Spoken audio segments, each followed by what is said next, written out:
Have you ever seen a job ad that wants a unicorn and pays like a house elf? Hi, I'm Stefan and welcome to Coffee with Muggles. Welcome to Coffee with Muggles.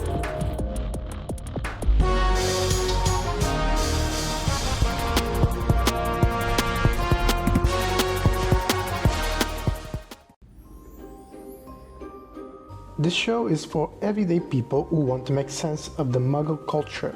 And in today's episode, we will approach how crazy the Muggle world culture is. How some companies mask low pay with shiny perks, and how to spot when a job post is actually a quest for free labor. I was scrolling and saw Senior Product Manager. More than 10 years experience, 5 languages, remote, benefits, startup equity, plus 20% bonus. Sounds great, right?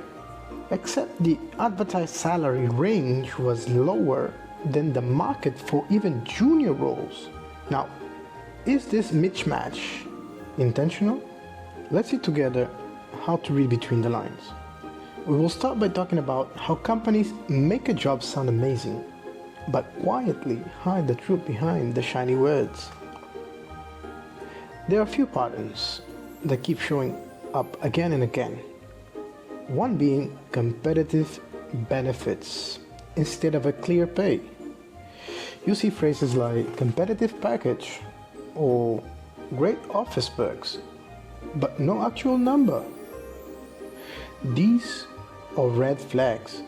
They highlight free coffee, snacks, or even Friday pizza parties instead of giving you a salary range. It's almost like offering dessert but never showing the main course.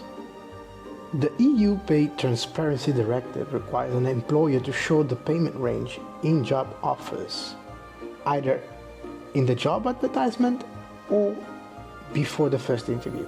Something countries like Spain just recently stated will be mandatory starting this year 2025 and implemented starting 2026.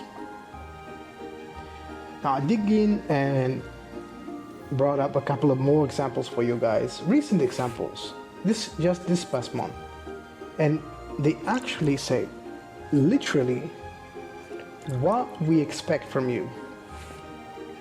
Hungarian citizenship, bachelor's degree, MBA or advanced degree is an advantage. What we offer in return, and here we go, competitive salary and benefits package. Cafeteria allowance 4.07% of the gross base salary. Glasses allowance, that's the first one I never seen taking a net rate from the salary for glasses allowance. Number 2, unrealistic must-have list. Another classic. They pile on a huge list of requirements. They want a designer who can code, manage projects, write copy, handle analytics.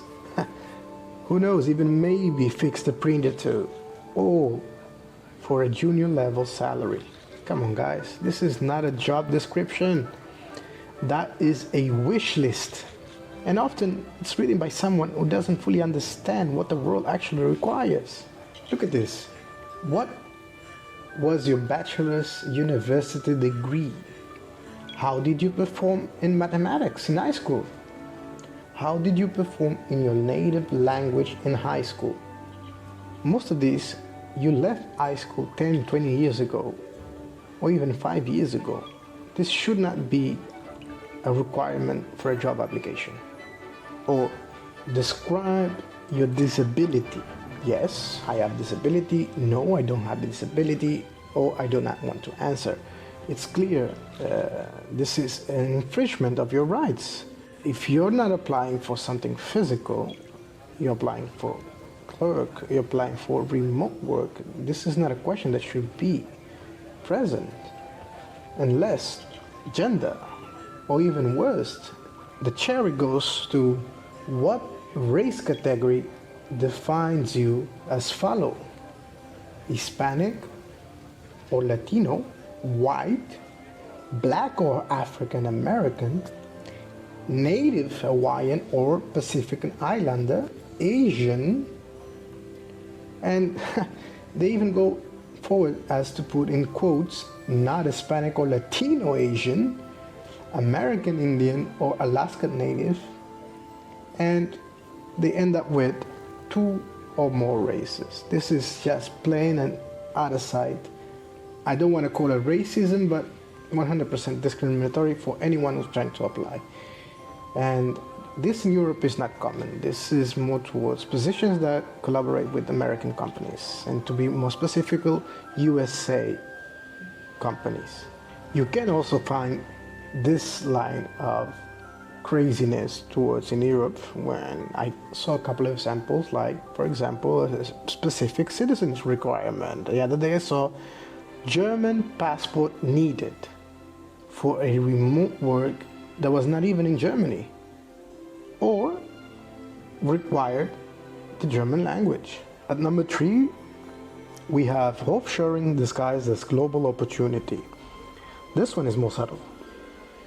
Some companies post roles labeled remote or international, but they really want and mean is, we want someone overseas who will do it cheaper.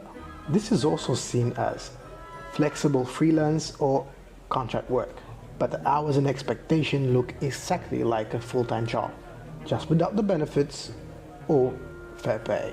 Let's look at a couple of simple examples. Creative manager, 8 years experience, leadership skills, and full project management duties. Yet, the pay range starts lower than the market average for entry-level designers. Another example, remote software developer, listing that sounds open and global, but once you read the fine print, it says preferred candidates from lower cost regions, which really means we pay less and will if we can. So when you read a post that sounds too perfect, check if the details actually match the promise. If not, it's not a dream job. It's a discounted fantasy. So why is this kind of hiring such a big problem? Let's break it down. It doesn't just hurt one person, it affects everyone in the job market. Starting by squeezing workers. When a company expects senior level output for junior level pay, people burn out fast or stay stuck on a survival mode. In 2024, surveys showed that nearly 60% of the professionals feel underpaid for responsibilities they hold. That's more than half the workforce feeling undervalued. Number 2, many contract or so-called freelance roles are actually full-time workloads in disguise, without benefits, stability, or fair protections. This is especially common on remote or international hiring, where companies use global platforms to find cheapest possible labor. Not the best collaboration. Now, outsourcing low pay to other countries sounds efficient, but it keeps wages depressed both locally and abroad. When companies pay below market rate globally, it becomes a race to the bottom. Number 4, it distorts healthy hiring markets. Fair industries are built on transparency and competition for skill. When some employers hide pay or inflate requirements, they drive talent away and create confusion about real value looks like in a role. In short, these unicorn jobs don't just waste applicants' time, they normalize unfair pay, make burnout look like ambition, and turn creativity into cheap labor. And that's why it's worth calling out. Now, how can you tell when a job post is too good to be true? Let's keep it simple and recap on our 4 red flags. 1, vague offers or missing salary range. If the pay isn't mentioned or they say competitive salary without numbers, that's usually a sign it's not competitive. Number 2, endless list of required skills. When a role demands 10 different specialities, it's often a company looking for 3 people in one, paying for half. Number 3, equity only or confusion compensation. If the offer includes stock or bonuses but no base salary listed, always ask when that equity actually becomes yours.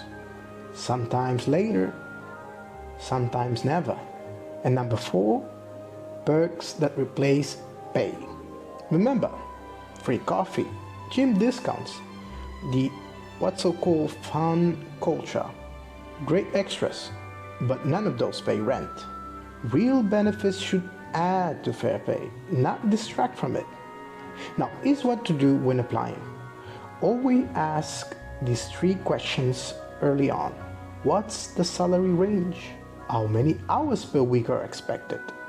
Is equity or bonus compensation guaranteed? And when does it vest? If the recruiter avoids or deflects on these questions, that's your first sign to be cautious. A transparent company will always give you clear answers. If you've seen jobs posts like this, screenshot them without personal data, drop them on the comments, and let's discuss anonymized examples in future episodes. Subscribe on YouTube, TikTok, and Instagram. And if you like this, hit follow on Spotify so you don't miss the next one. If you enjoyed today's episode, drop your ideas in the comments. Your topic may just be our next cup of coffee. Thank you for listening.